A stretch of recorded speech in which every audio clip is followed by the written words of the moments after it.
With Ninjago ended, a lot of fans are in tears. I know how you feel, guys. When my favorite LEGO theme, Adventurers, was cancelled, I felt the same way. But Johnny Thunder still lives because of the people who write about him. And trust me, I do not think the ninja are in any danger of losing fans who write stories about them. The trick to writing good fan fiction? Being able to back up what you're writing using things from the series, real-life information, and your own experiences. So here's me, Scarheart, divided into LEGO knowledge, creative side, and researcher, here to show you what I've applied in my own fanfictions, and to give you Ninjago fans out there some ideas on where you can start writing.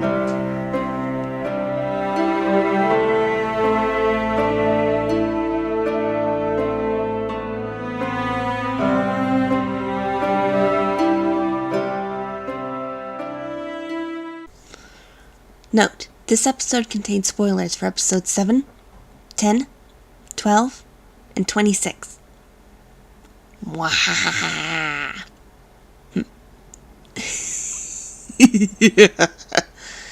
Yep, still can do an evil chuckle better. But then I'm too nice to be a villain anyway. Antagonists are an essential plot of most stories. Antagonists are people who are against the main character or characters, and hence the character that is not meant for the audience to root for. If the antagonist is evil, then they are villains. Yes, I am saying it's possible to have an antagonist that isn't a villain. For example, Mr. Bubbles in Disney's Lilo and Stitch. Anyway, villains are important because there has to be bad things happening for heroes to save the day. Usually these bad things are caused by a villain. In fact, I've seen stories, including ones made up by LEGO, where the hero is awesome, but the story wasn't good because the villain wasn't even close to being a match for him. So today, I'm going to talk about different types of villains, and how you can make sure your own villains are a match for your heroes, be they canon or OC. So let's jump to villain types. As usual, I'll have a list in the link, and I'll list examples that I found in Ninjago. So starting off, let's take a look at my favorite villain of the show, Lord Garmadon himself. For this villain type, we need to remember Lloyd is destined to beat him, as he is the only ninja with all 4 elements. Lord Garmadon is also capable of using all 4 elements. Also, they both know Spinjitzu, and they both descend from the original Spinjitzu master.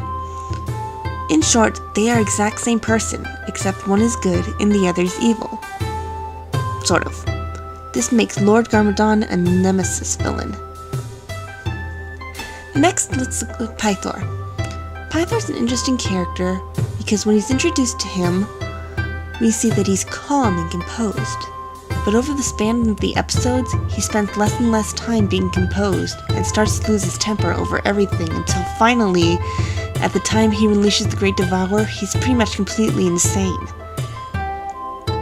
This is what first led me to wonder if he was a psychopath villain. The website I'm taking all this from says that psychopath villains have no empathy, are cunning, manipulative, and prone to betrayal. Yep, that's Pythor. Might as well put his picture next to the description. Lastly, we have the Overlord. And looking at this picture, I just have to say, sheesh, Greg, I thought you made Makuta creepy enough. Anyway, there isn't an exact match for this one. If I had a few letters after my name, I'd come up with my own idea, but I don't. However, there's a good close fit, and that's the Mastermind villain. Someone who does not commit crimes himself, but instead leads others to commit them for him. This is what he does for the Stone Army, as well as Lord Garmadon himself. The Mastermind also makes himself difficult to capture by creating elaborate plots, often with traps for the heroes. I won't go into the Snake Generals or the extremely forgettable Captain Solo, because while the generals are important to the story, they don't really have enough personality or screen time for me to classify them. And Captain Soto? Honestly, I think they just threw him in for the ninjas to fight while the rest of the villains got back on their feet. I suppose I could classify the Grundle and the Great Devourer as beast villains, but honestly, isn't that kind of obvious?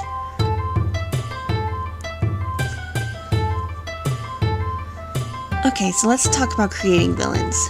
Villains need 3 things: 1. And I hope this is pretty obvious. They need a personality. Can you imagine what Ninjago would be like if Python never said a word, or only said what was needed for the plot? He'd be boring. All major characters, hero or villain, need a personality. Yes, the villains will have more bad traits than good traits. That's part of what makes them villains. They are the characters we love to hate. Now there are some exceptions. Lord Garmadon, for example, has several redeeming qualities that make us hope that when all is said and done, everything's going to turn out alright. But for the most part, personality should be in a darker contrast to the hero's personality. Now mind you, beasts like the Grundle don't really need a personality because, well, they're giant monsters out to hurt people. What more do you want? Number 2. Fellow murder mystery lovers, prepare to squee. Villains need a motive. Why is the villain doing what he is doing? Is he insane enough to think that killing people is right? Is he after a certain artifact or a power over something? Is he under someone's influence, or is it purely instinct? In my early days of writing, it was described to me as, no villain thinks they are evil.